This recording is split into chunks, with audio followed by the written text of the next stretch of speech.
भगवान विष्णु की छाती पर एक ऋषि ने मारी लात। दोस्तों, वैसे तो भगवान विष्णु जगत के पालनहार है, जगत के नाथ है, सर्वशक्तिमान है। वो चाहे तो संसार में किसका भी विनाश क्षण भर में कर सकते हैं। तो फिर ऐसा क्या हुआ, किसने मारी लात, और फिर भगवान विष्णु ने क्या किया? इन सभी सवालों का जवाब इस वीडियो में आपको बताएंगे। ब्रह्मा जी के मानस पुत्र महर्षि भृगु थे। उनकी पत्नी का नाम ख्याति था, जो दक्ष की पुत्री थी। महर्षि भृगु सप्तर्षि मंडल के एक ऋषि हैं।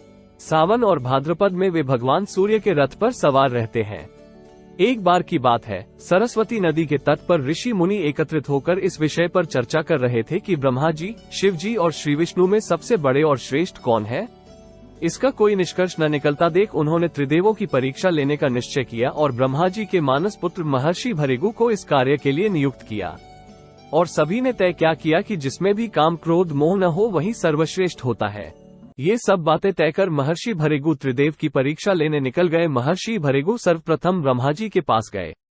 उन्होंने न तो प्रणाम किया और न ही उनकी स्तुति की। ऊपर से बिना कारण ब्रह्मा जी पर क्रोधित हो गए और कहने लगे कि आए हुए मेहमान का स्वागत भी नहीं करते। ये देख ब्रह्मा जी क्रोधित हो गए और कहने लगे, भृगु तुम ये क्या बोल रहे हो?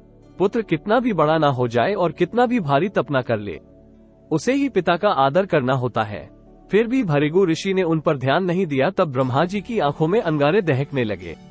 लेकिन फिर यह सोचकर कि ये उनके पुत्र हैं, उन्होंने हृदय में उठे क्रोध के आवेग को विवेक बुद्धि में दबा लिया। थोड़ी देर में वहां से महर्षि भृगु कैलाश गए। कैलाश पहुंचने पर नंदी ने उन्हें रोक लिया और कहा, महादेव तप में लीन है, अभी आप उनसे मिलने नहीं जा सकते हैं। सभी महर्षि भृगु क्रोधित हो गए और उन्हें श्राप देने ही वाले थे। तब नंदी ने उन्हें जाने दिया। अंदर प्रवेश करके देखा महादेव तपस्या में लीन थे। फिर भी वो उग्र स्वरों से बोलने लगे, महादेव आपके कार्य कुछ ठीक नहीं है। ऐसा कहते हुए चिल्लाने लगे। आवाज सुनकर तब से बाहर आए देवाधिदेव भगवान शिव ने देखा कि भृगु आ रहे हैं तो वे प्रसन्न होकर अपने आसन से उठे और उनका आलिंगन करने के लिए भुजाएं फैला दी। किंतु उनकी परीक्षा लेने के लिए भृगु मुनि उनका आलिंगन अस्वीकार करते हुए बोले, महादेव आप सदा वेदों और धर्म की मर्यादा का उल्लंघन करते हैं। आप राक्षसों, दुष्टों और पापियों को जो वरदान देते हैं उनसे सृष्टि पर बार बार भयंकर संकट आ जाता है, इसलिए मैं आपका आलिंगन कदापि नहीं करूंगा। उनकी बात सुनकर भगवान शिव क्रोध से तिलमिला उठे। उन्होंने जैसे ही त्रिशूल उठाकर उन्हें मारना चाहा, वैसे ही भगवती पार्वती ने बहुत अनुनय विनय कर किसी प्रकार से उनका क्रोध शांत किया। इसके बाद महर्षि भृगु वहां से वैकुंठ लोक चले गए। उस समय भगवान श्री विष्णु देवी लक्ष्मी की गोद में सिर रखकर लेटे थे और उनसे मधुर वार्तालाप करते थे। वो अपनी बातों में व्यस्त थे। वो जानकर महर्षि गुरु भोले, विष्णु आप तो सामान्य मनुष्य की भांति मोह में लिप्त रहते हैं, अतिथि का आदर सत्कार भी नहीं कर सकते हैं। इतना कहने पर भी भगवान विष्णु का उन पर ध्यान नहीं गया। तब महर्षि भृगु ने उनकी छाती पर जोर से लात मारी। ये देख माता लक्ष्मी क्रोधित हो गई, किंतु भक्त वत्सल भगवान विष्णु शीघ्र ही अपने आसन से उठ खड़े हुए और उन्हें प्रणाम करके उनके चरण सहलाते हुए बोले, महर्षि आपके पैर पर चोट तो नहीं लगी? क्योंकि मेरी छाती पाषाण के समान है। ऐसा क्या कर भगवान विष्णु उनका पैर सहलाने लगे और कहा, कृपया आप इस आसन पर विश्राम कीजिए। मुझे आपके शुभ आगमन का ज्ञान न था, इसलिए मैं आपका स्वागत नहीं कर सका। आपके चरणों का स्पर्श तीर्थों को पवित्र करने वाला है।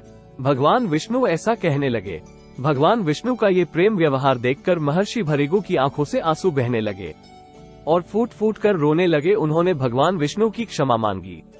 उसके बाद वे ऋषि मुनियों के पास लौट आए और ब्रह्मा जी, शिव जी और श्री विष्णु के यहाँ के सभी अनुभव विस्तार से कह बताया। उनके अनुभव सुनकर सभी ऋषि मुनि बड़े हैरान हुए और उनके सभी संदेह दूर हो गए। तभी से वे भगवान विष्णु को सर्वश्रेष्ठ मानकर उनकी पूजा अर्चना करने लगे। तदनंतर भगवान विष्णु वहां प्रकट हुए थे और उन्होंने सभी ऋषि मुनियों को बताया कि हम तीन देव ब्रह्मा, विष्णु और महेश अलग अलग काल में अलग अलग समय पर ऐसी लीला रचाते हैं और एक दूसरे का महत्व और ख्याति बढ़ाते रहते हैं। इसीलिए हम तीनों में सर्वश्रेष्ठ कोई एक नहीं, हम सभी हैं। वास्तव में उन ऋषि मुनियों ने अपने लिए नहीं बल्कि मनुष्यों के संदेहों को मिटाने के लिए ही ऐसी लीला रची थी। उनकी लीला भी स्वयं त्रिदेव की लीला के अधीन थी। दोस्तों, क्या आप भगवान विष्णु की इस बात से सहमत हैं? आप किसी और को सर्वश्रेष्ठ मानते हैं? आपका क्या ख्याल है, हमें जरूर बताइए। हिंदू धर्म की ऐसी रोचक बातें जानने के लिए हमारे चैनल को सब्सक्राइब कीजिए। त्रिदेव की ऐसी मधुर लीला सुनने के लिए हमारी चैनल को सब्सक्राइब कीजिए। धन्यवाद।